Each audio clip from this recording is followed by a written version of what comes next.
안녕하세요. 바람 따라 하는 여행입니다. 추웠던 날이 풀리면서 트레킹 여행하기 좋은 날씨가 되었습니다. 오늘은 한껏 따뜻해진 날씨에 마지막 겨울을 즐기기 좋은 트레킹 여행 코스를 담아보았습니다. 오늘 가는 도시는 곳곳에 트레킹하기 좋은 장소들이 있어서 느리게 천천히 걸으며 힐링하기 좋은 곳인데요. 여행하기 좋은 도시에서 만난 네 곳의 트레킹 명소 소개해 드리도록 하겠습니다. 같이 떠나보실까요?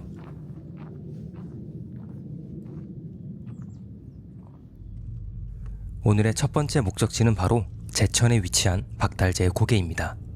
터널을 우회해서 옛 도로로 올라가면 좋은 풍경을 만날 수 있습니다.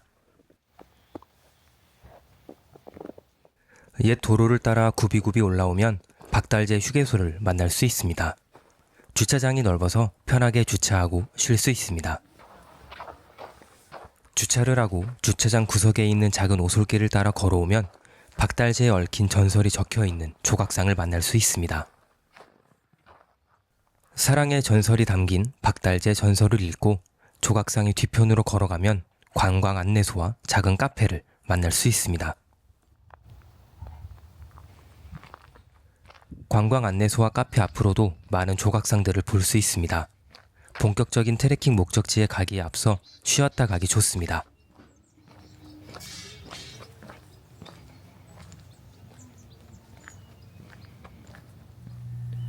화장실도 깔끔해서 사용하기 좋습니다. 화장실 앞편으로 걸어 나오면 정말 멋진 풍경이 펼쳐지니 꼭 경치 구경하고 가세요.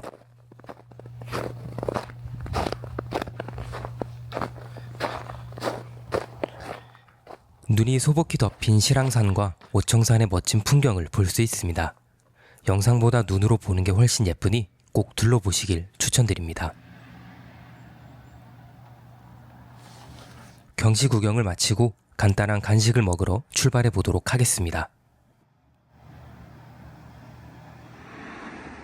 복량역 앞에 위치한 찐빵 가게입니다. 제천뿐만 아니라 충주에서도 이곳 찐빵과 만두를 먹기 위해 찾는다고 합니다. 찐빵 속도 가득 차 있어서 달달하니 먹기 좋았습니다. 만두도 맛있으니 먹어보세요.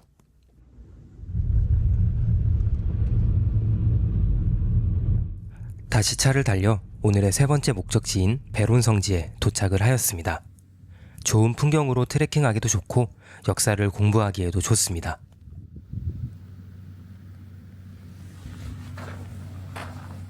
저는 예전에 목적지를 정해놓지 않고 차를 타고 나섰다가 이름이 예뻐서 방문한 게 처음이었는데요. 그 이후로도 아름다운 경치에 자주 방문하였습니다.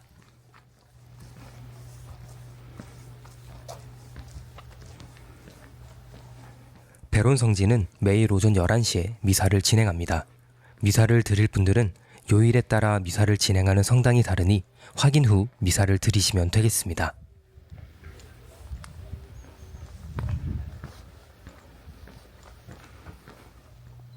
이곳 배론성지는 1800년대부터 조선의 천주교 박해를 피해 숨어 들어온 교우들이 모여 형성된 오래된 교우촌이라고 합니다.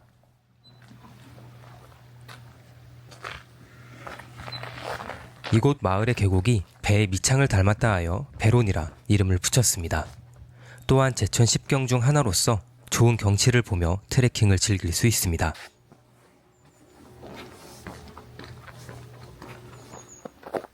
최양업 신부님의 이름을 딴 양업교를 건너오면 예수상을 만날 수 있습니다. 엄숙한 분위기에서 조용히 걷기에 좋습니다.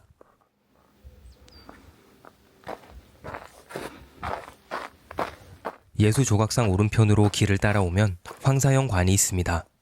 주말에 관람할 수 있으며 세라믹 공예 성인화를 관람할 수 있습니다.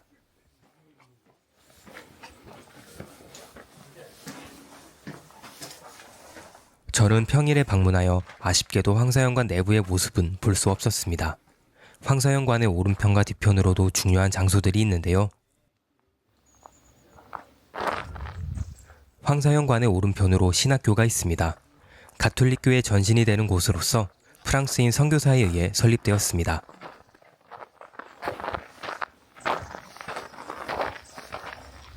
가톨릭계 신학대학의 뿌리가 이렇게 작은 초가집이라는 사실이 신기합니다. 초기 신학교의 사진도 볼 수 있습니다.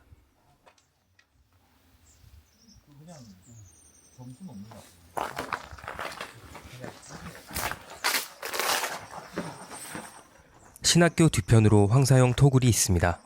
1801년 신유박해가 일어나자 황사형이 토굴 속에 머물며 중국에 편지를 쓴 곳입니다.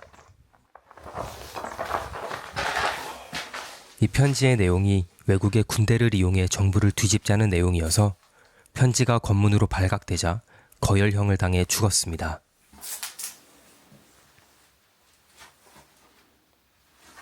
천주교 내에서도 순교자로 보는 견해가 적은 것으로 파악됩니다. 저 또한 저의 사견을 붙이기가 조심스럽네요.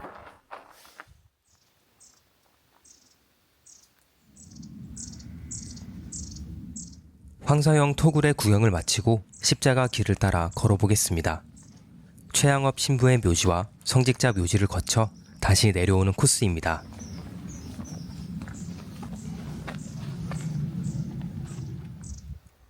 길을 따라 걸어오면 제일 먼저 최양업 토마스 신부상이 보입니다. 한국 가톨릭 교회의 두 번째 사제입니다.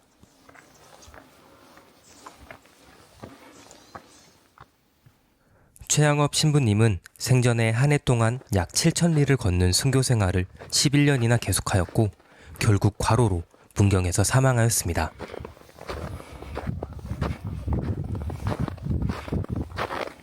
길을 따라 걸어오면 최양업 신부님의 묘소가 나옵니다. 가톨릭 신자는 아니지만 묵념 후 길을 계속 걸어가 보겠습니다.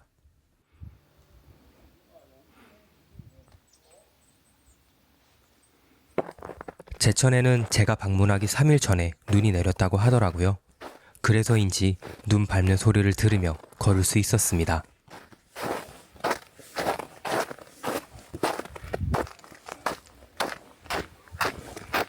십자가길 곳곳엔 성경 속의 모양을 조각한 다양한 조각상들을 만날 수 있습니다.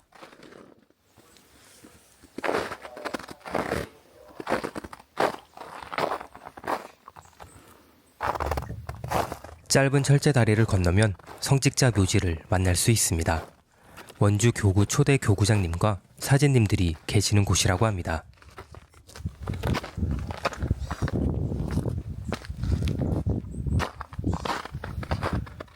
가톨릭 신자분들은 이곳을 걸으시면 느끼는 감정이 새로울 것 같습니다. 가톨릭 신자가 아니시더라도 많은 것을 느끼며 걸을 수 있습니다.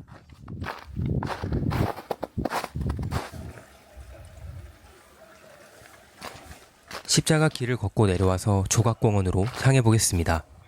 눈이 오지 않은 날 오시면 공원 앞 정자에서 휴식을 하셔도 좋을 것 같습니다.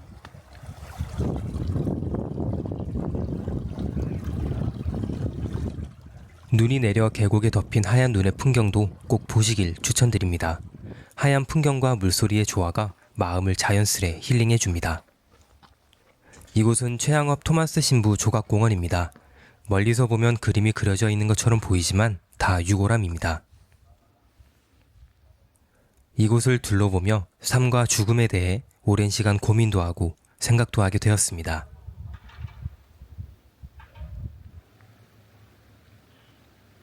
조각공원 뒤편 숲을 따라 로사리오 길이 있는데 제가 간 날은 눈이 쌓여 아쉽게도 걷지 못하였습니다. 조각공원에서 내려와서 성당을 구경해 보았습니다.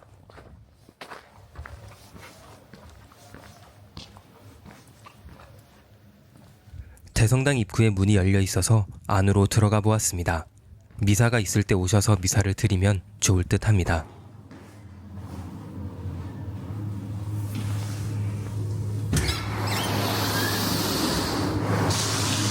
내부로 들어가자 천주 가사와 성경 그림이 석판에 새겨져 있습니다.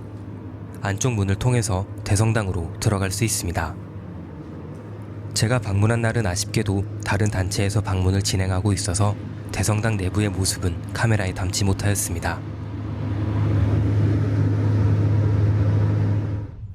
베론 성지에서의 인상 깊은 걷기 여행을 마치고 다음 목적지를 향해 출발해 보도록 하겠습니다.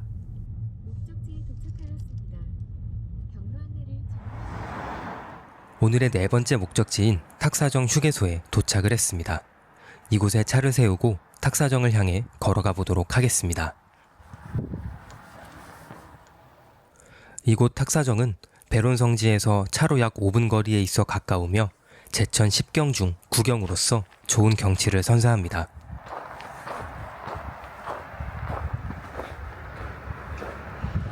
탁사정 휴게소에 주차를 하고 다리를 건너가 보도록 하겠습니다. 다리 위에서 보는 제천천의 모습도 아름답습니다.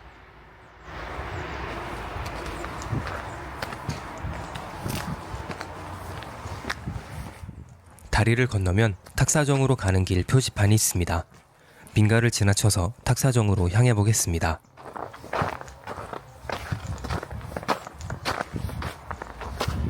탁사정으로 가는 길에 계단이 좀 있습니다. 많지는 않아서 편하게 올라가시면 되겠습니다.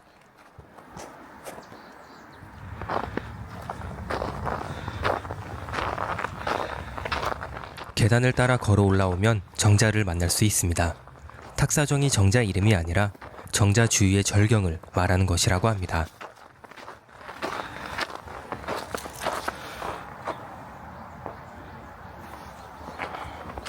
조선시대에 제주에 해송 8그루를 가져와 심고 정자의 이름을 팔송정이라 하였다가 허물어진 정자를 다시 세우며 탁사정이라 하였다 합니다.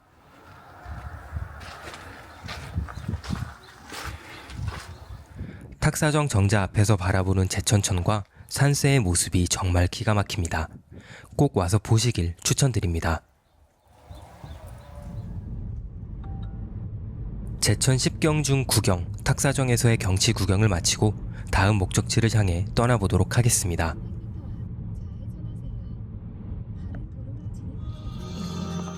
오늘의 5번째와 6번째 목적지에 도착을 했습니다. 바로 비룡담 저수지와 솔밭공원이 그 주인공입니다.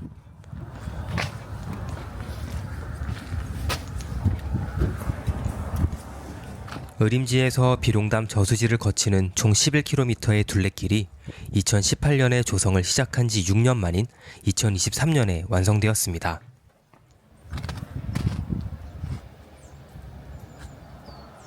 저는 비룡담길 2.4km 구간을 걷고 의림지로 향했습니다. 시간 여유가 있으신 분은 소량기 길도 걸으시면 좋을 것 같습니다. 비룡담 길에 이어 소량기 길까지 걸으면 약 5km 구간을 1시간 30분 정도에 걸으실 수 있습니다.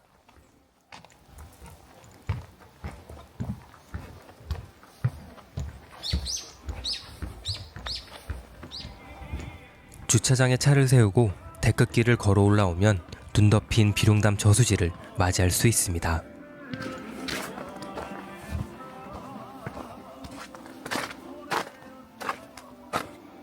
저수지의 물은 강처럼 많이 흐르지 않아서 겨울철 온도가 낮아지면 쉽게 얼기 때문에 이런 풍경을 만든다고 합니다.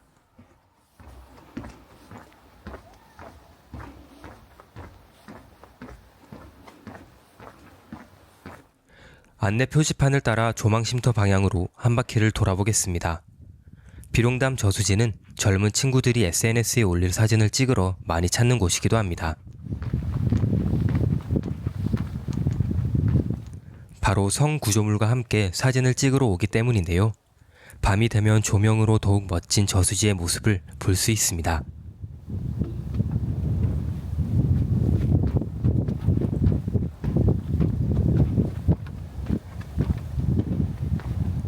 성 구조물 앞쪽으로는 저수지의 전체 경치를 구경할 수 있는 작은 전망 데크가 있습니다. 저수지의 경치가 정말 예쁘죠?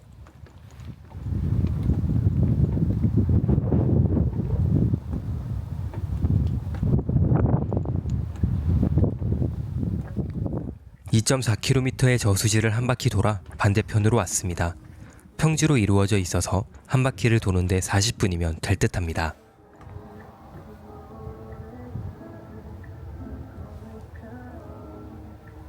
데크길 곳곳에 스피커가 설치되어 있어서 계속 음악이 흘러나옵니다.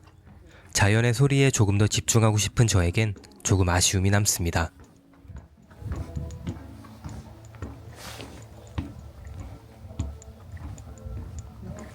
꽁꽁언 저수지 위에 발자국이 있는 것을 보니 누군가 걸어간 모양입니다. 얼음이 언제 깨질지 모르니 위험한 행동은 삼가시면 좋겠습니다.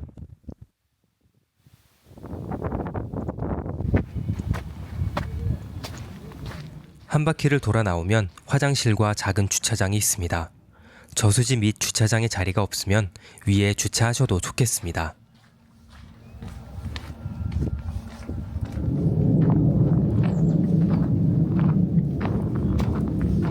저수지 둘레길을 걷기 시작하던 지점 반대편으로 솔밭 공원이 있습니다.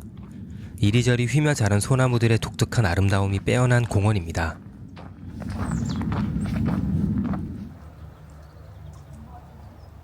(6.25) 전쟁 당시 순국한 선열들과 제천 지역에서 순국한 연고 없는 선열분들을 모셔놓고 매달 제사를 지내는 충령각도 있습니다.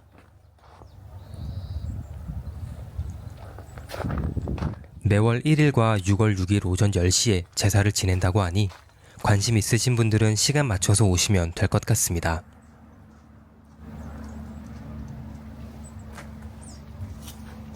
솔밭 공원에는 인공 물길을 만들어서 그 옆으로 데크길도 조성해 놓았습니다.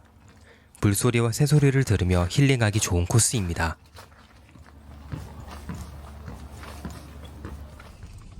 오늘의 마지막 여행지이자 제천의 랜드마크라고도 할 수 있는 의림지에 도착을 하였습니다.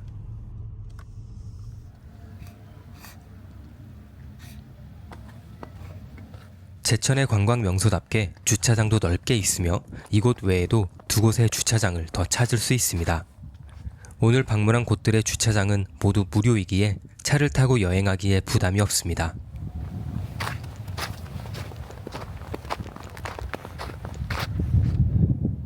의림지는 김제 벽골제와 밀양 수산제와 함께 한국에서 매우 오래된 저수지 중 한 곳으로 의림지는 현재까지 관계 농업에 이용되고 있습니다. 여름에 오면 아이와 함께 놀 수 있는 놀거리도 많습니다. 물놀이 마당과 놀이기구가 있는 테마파크도 찾을 수 있습니다. 제천에서 자란 분들 중에는 이곳에서 놀지 않은 분들이 없다고 할 정도로 유명한 곳입니다.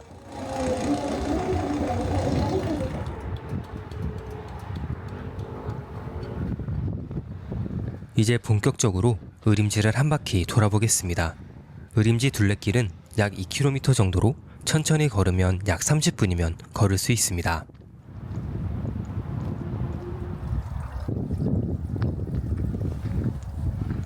의림지 가운데에 있는 순주섬은 수련과 수초, 순채가 많이 자라서 순주섬이라고 이름을 붙였다고 합니다.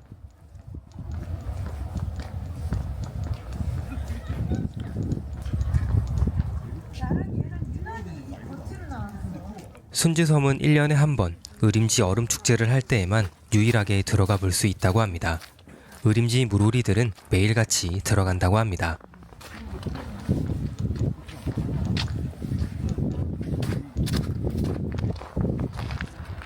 의림지 둘레길은 잘 만들어져 있습니다. 데크길과 흙길, 포장도로로 걷기에 편하고 무엇보다 좋은 경치가 있어서 좋습니다.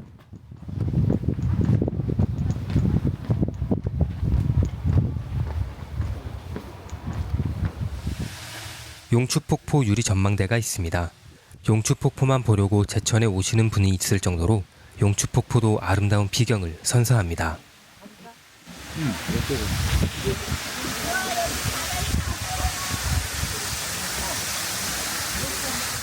길이 유리로 되어 있어서 시선을 아래로 돌리면 폭포가 흐르는 모습을 발 아래에서 볼 수 있습니다.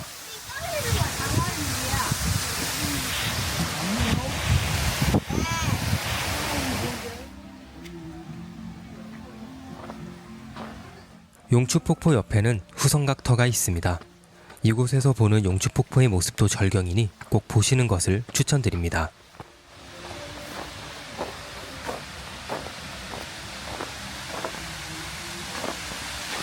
원래 후성각터 옆으로도 용추폭포를 구경할 수 있는 전망대가 있었는데 눈이 많이 와서인지 길을 막아놓아서 들어갈 수 없었습니다.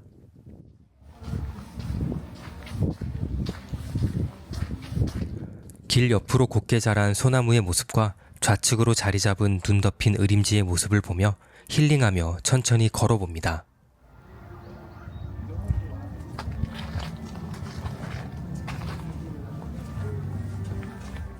이미 고사되었지만 아직 잎이 있어서 찾는 이들에게 그늘을 주고 싶다는 오래된 소나무도 볼 수 있었습니다.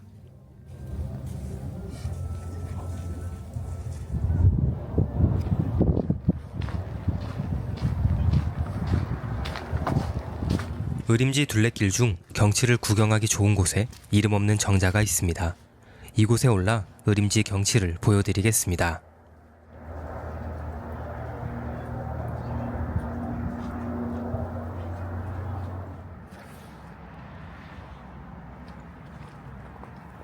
우르기 가야금을 연주한 곳에 자리 잡은 우륵정에 들러서 의림지의 경치를 다시 한 번 더 눈에 담아봅니다.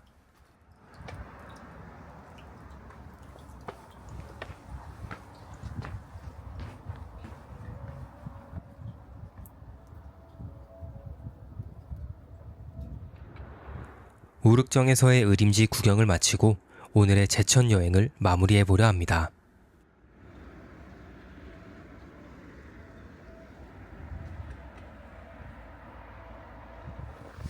제천으로 떠나본 오늘의 여행은 어떠셨나요? 편하게 걸을 수 있고 힐링할 공간이 가득한 오늘의 여행. 저는 제천의 이곳저곳을 다니며 정말 힐링을 하였습니다. 제천의 경치도 보고 느리게 걸으면서 겨울의 정취를 한껏 맛보았습니다.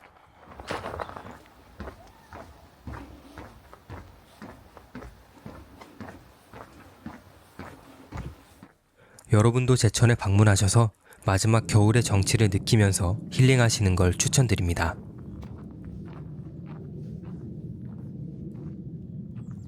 지금까지 바람 따라하는 여행이었습니다. 다음에도 좋은 곳, 좋은 풍경으로 찾아뵙도록 하겠습니다. 감사합니다.